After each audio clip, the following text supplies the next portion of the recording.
It's hard to imagine a time in video games without developer Traveller's Tales LEGO games. Adapting many pop culture franchises into interactive brick form, from Indiana Jones to Harry Potter and Lord of the Rings, it's probably the franchise that they started with that fans remember the most: Star Wars.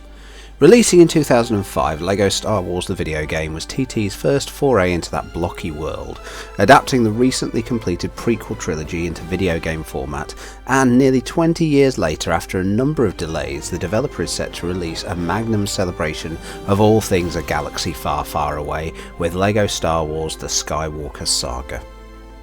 As you may have guessed, the Skywalker Saga is a fairly hefty game, covering all 9 of the core Star Wars movies, from The Phantom Menace through to The Rise of Skywalker, and all the classic and not so classic films in between. I'm not going to lie, as someone who grew up with Star Wars and appreciates most of the films in the series, I was pretty excited going into this to see what TT had come up with, and I think it's fair to say I did not come away disappointed. From the intro sequence, which features sound bites from many of the key characters and basically serves to show how cool lightsabers are, I got that telltale chill down my back. Yes, this was Star Wars, regardless of the LEGO sheen over it. Jumping into the game proper presents 3 initial options in how to start your adventure.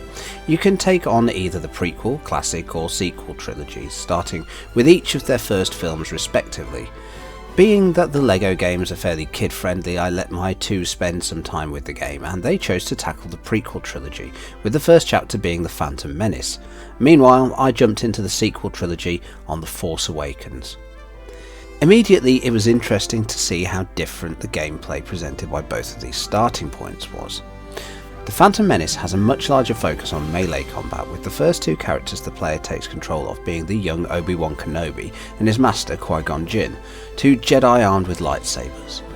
What was also apparent was how much TT has changed up the experience of playing the game.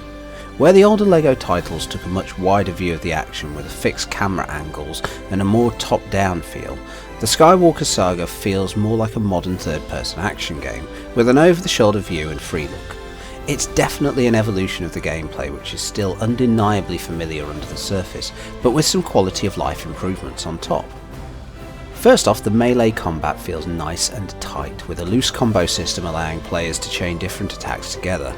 This is more than just a simple visual flourish. Some of the enemies will actively block repeated attacks, so jumping from button to button is essential to win out in encounters. As I was playing through The Force Awakens, it stood out to me how different gameplay-wise this chapter was. With a lightsaber not being used by a hero character until partway into the story, this focuses largely on gunplay, with third-person shooter controls being implemented for the first time. Holding down the left trigger will allow you to aim, while the right trigger will fire your weapon. Yes, all of these mechanics are simplified for a younger audience, but they are satisfying to play with and give each of the characters a level of variety I don't think I've found in previous LEGO games. The on-foot sections also feature the traditional LEGO game puzzles. From building to moving objects around and finding routes through levels, these are as you'd expect, but are spiced up slightly with some new mechanics. Early on in The Force Awakens, my characters were split into 2 groups, Rey and Finn, and Han Solo, Chewbacca and BB-8, as they tried to escape the Rathtar outbreak on Han's ship. These groups were in different parts of the ship, and I had to use levers and buttons to pass objects between them to help solve puzzles. It was a fun change to the usual walk here, build something, open a door type of puzzle I found in the past games, and gave a real scope to the layout of the level I was in. As well as the on-foot sections, there's also vehicle-based fun to be had, from starships to speeders, recreating even more classic moments from the films. These feel just as tight as the on-foot levels, with players ducking and diving after enemy fighters, dogfighting and priming proton torpedoes to do critical damage to capital ships and other key targets. It's fun, and feels like a fully fleshed out mechanic in its own, rather than a tacked on afterthought like it has in the past. Tying all the missions together is an expansive open world, well, open galaxy I guess. As you play through the main films, you'll visit new systems, each with their own overworld and story elements that will guide you through, but as you finish the narratives, you'll be able to revisit these planets and the space around them to explore more, find hidden kyber bricks that you can use to unlock new features and characters, and even take part in random events like space battles. There is just so much to do in this game, and it can honestly feel a touch overwhelming at times looking at the list of possible unlockables and upgrades. But the audience that the Skywalker Saga targets is decidedly younger, and for those this game will be an absolute blast, something I can confirm firsthand. The sheer joy on my kids' faces as they lightsabered their way through the Trade Federation ship at the start of the Phantom Menace was great to behold, and testament to the years of development experience Traveller's Tales has put into this series. And the game doesn't stop after the main story has completed. The idea that there's a massive sandbox there for Star Wars fans, young and old, to go and play around in is a great pull, and there's so many little references and Easter eggs to find. Of course, being a TT Lego game, the story also comes with a hefty dollop of humour and silliness, from facial expressions, cheekily tweaked context gags, and even really obscure references. The traditional Star Wars stories are retold here with a wink and a smile. While a handful of the original cast members like Billy D. Williams and Anthony Daniels have reprised their roles from the films, all of the dialogue here has been re-recorded with new actors.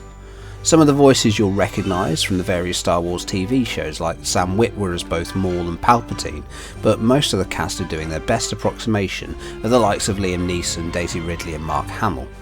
It's a mixed bag. Sometimes the impressions hit the mark uncannily, while some, like Qui-Gon, just sound a little off.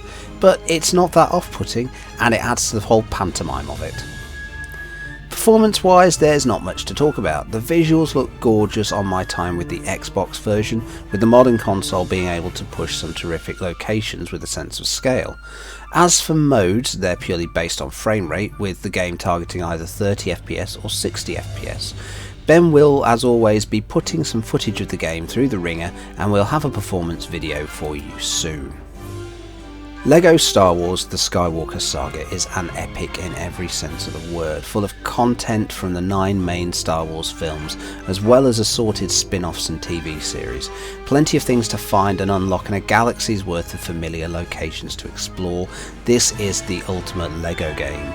Tight to control, broad in scope and fun alone or with a friend, LEGO Star Wars The Skywalker Saga deserves a place in your 2022 game collection.